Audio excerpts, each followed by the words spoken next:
Okay, everybody, hope you're all doing well. Cat King's here again for a fantastic and exciting video. If you hear the cat in the background, don't mind her. She's just very, very lovey and very vocal. She's with me right now, and I'm just petting her as I record this video.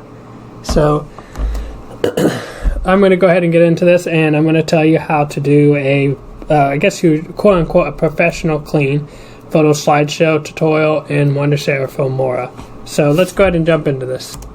So the first thing you're going to do over here, you see File, you're going to go down to here and you can click Preferences right here. So now over here in the editing, anytime you add a photo, it's going to automatically be for 5 seconds, generally speaking. So you can kind of change it to what you want it to be. So with this, I'm just going to change it to 1 second here, okay?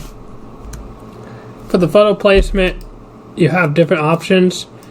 And so we're going to choose for this, we're going to choose pan and zoom, and then you're just going to go ahead and click OK. Now, you can choose a couple different photos. So I'm going to choose a cow farm. I'm going to choose Princess Pretzel. Let's just choose a few Berserk items too, fuck it. And now they're all highlighted right now, these, but so we'll just take this and we'll boom, boom. If we just have Berserk items, right now this is what it looks like. There's just panning and zooming and different stuff. And you can change how long you want each one to be, the duration. So that's pretty simple for the first one. And so now let's go ahead and we're going to do new project for the second part. And so, something you'll notice if you go down to your file and then you go into project settings is anytime you have stuff, most of your things are going to be ran at 25 frames per second, and that's just fine. You can change it to, let's say, 60 frames per second here. And then, again, we'll just add some of the Berserk photos because Berserk is goated with the sauce. So we choose that, boom. Go over here, this is going to be auto ripple. Make sure that this is on. Do not have this like cross where it's broken chain. So just take this, drag it. It'll drag all your files there. Now something that's very helpful for you is if you go over here and then if you select all the photos and you go and you right click, you can change the duration of each one of them. So you would just that. Actually, this might be a learning experience for us. Let me see if it'll let me do it. Yep. Huh, that's weird. Doesn't seem to let you. Okay, well then we'll just go manually. I'm just going to change it to, so 1 second, I'll give it 5 seconds for each one. Normally it would let me do that, but if you can't, you can always just individually click on this and go 5 seconds. Really, it's just a marathon. It's not a sprint or a race, you know. We're trying to go for the long haul here. That sucks that did not let me do that though. Fudge and cringe.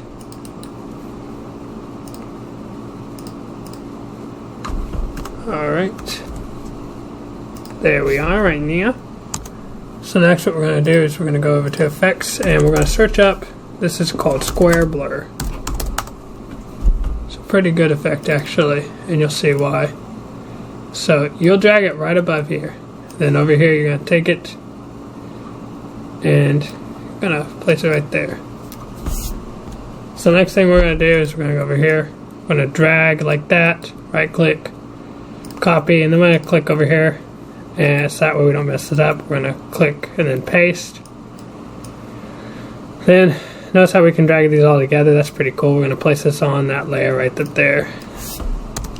So with this, we're going to double click and we're going to change the scale to 70%. Next thing you're going to do is you go over here and you have your presets animations or preset motions, but we're going to go down here and all you're wanting to do is you're going to look down here and you just have to be a little patient with it and you're just going to drag down until you see glow shrink right here. So you're going to double click on that. So there we go.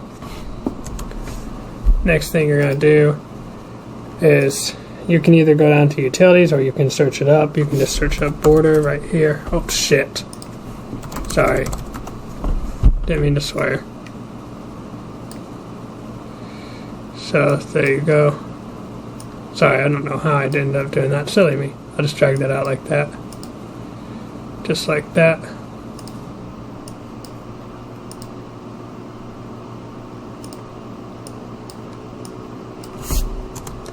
So next thing you're going to do, if let's say you want to change up the border, you just think, oh, I'm not really digging it, right? Well, that's actually okay because you don't have to do it that way. You can go over here to effects on image, then you can click here, and you can even change the colors. So let's say you wanted a black and white border, then it could be like that, or if you just want to be purely black, you can do that. As well as the size, you can change it. Let's say you wanted a super thick border, you can do it like that. For this one, let's just do a pretty blue, because fudge it, why not? You can have a super thick border like that, or if you want, you can do it a bit of a smaller border, like let's say you want to do it a 2. So now you might be thinking, well, gosh, I really don't want to do the same thing for all these. It just seems counterintuitive. Well, boy, do I have news for you. There's actually something you can do. You might click and you can click copy effect. Then you can drag all these. You can right click and you can paste effect. And so you have something that looks like this.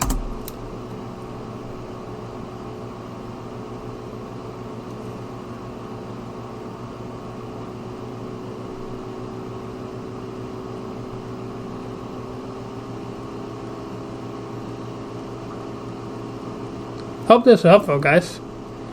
Until next time. Bye.